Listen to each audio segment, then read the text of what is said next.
Welcome to Bayou Time. I'm Jacob DeGate, glad to be your host. Up first on today's show, I'm joined on the set by Vaughn Luquette, who is the band director of the Crimson Pride at Terrebonne High School. Thank you very much for joining us. You're welcome. You're welcome. All right, so you were telling me before we got on the air, you've been there for 18 years. Yes. Does it seem that long already? It seems like I've been there forever, actually. Well, good deal. And the band up this weekend, what y'all have coming on that the Terrebonne's hosting? Our band boosters and band is hosting our Battle in the Bayou marching competition. This will be our 7th year putting it together. We have 17 bands, including us, from all over the South who are coming in to compete against each other. We pulled bands from Mississippi. West Harrison will be coming in.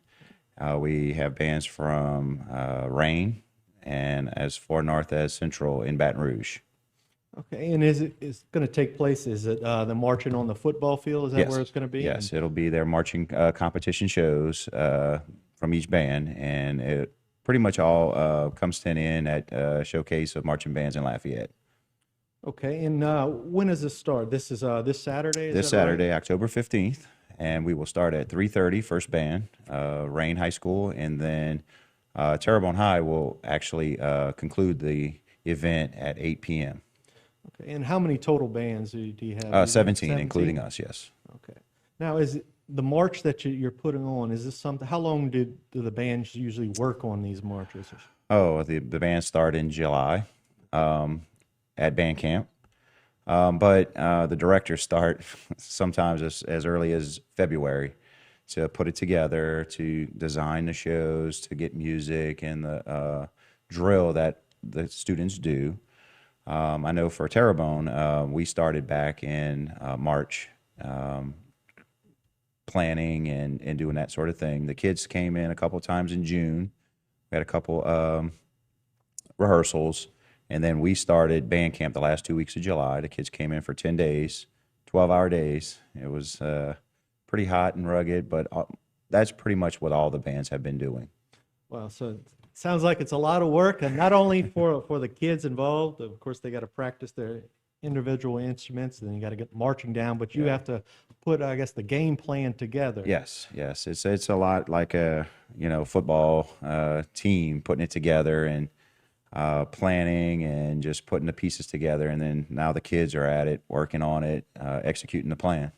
Okay, and so each year you have to come up with a new plan? Every year is different. Every year. So you can't, just like football, you can't stay with the same offense year and have to. You got to come up with a brand new, so a little bit tougher for you. Yeah, it's a little different, but it's what we do, and the kids enjoy it, and our main goal is just to get them to be successful. And I know you have the kids, of course, themselves. You have all the employees at the school, but I'm sure it couldn't all be done without those kids' parents. The band boosters. I know they put a lot of time and effort into. Absolutely, the parents are pivotal in a band's success. We can't do without them. It definitely takes a village to make this happen. So we are very grateful for that, and we're going to have all hands on deck Saturday with concessions, with just getting everybody where they need to be, when they need to be. So the area around Terrebonne is going to be band festival from probably about 8 in the morning till about 9, 10 at night. So how many people are usually in a marching band? It varies. I know for Terrebonne High, we march 148 kids. So Santa Ma is coming from Gonzales. They are marching 185. And we have smaller bands that are coming. Everybody's invited, everybody's included to make the day a success. Well, that's certainly going to be a success for the economy in this area. I mean, that's a lot of people you have. Not only the individual kids that are coming, but of course their parents are going to come watch them, grandparents, relatives. I'm sure some of them will stay over as well. That's going to be a lot of people coming to the campus on Terrebonne. It will, and we also have the celebration downtown on Saturday. So hopefully, some of the ones that are local will also hit that as well downtown. Okay, and what I guess you reference it. What celebration is it? It's the 300 year Oh, that's true. That is celebration. a sad. I'm Yes. sorry. Okay, I forgot about that. No, I know that that's a big one as well. But again, in Terrebonne goes on at 8 o'clock. It starts at 3:30. 3:30. Is that Yes. what you said? Yes. And is there any admission to come? It's $10 per adult and $5 for students. And like I said, we'll have concessions open. We'll have apparel, all kind of fun stuff for the kids, and it's definitely a big time fundraiser for our program as well.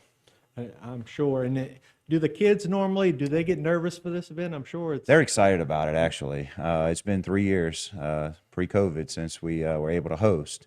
Of course, last year with Ida, we were going to try, but it just didn't work out.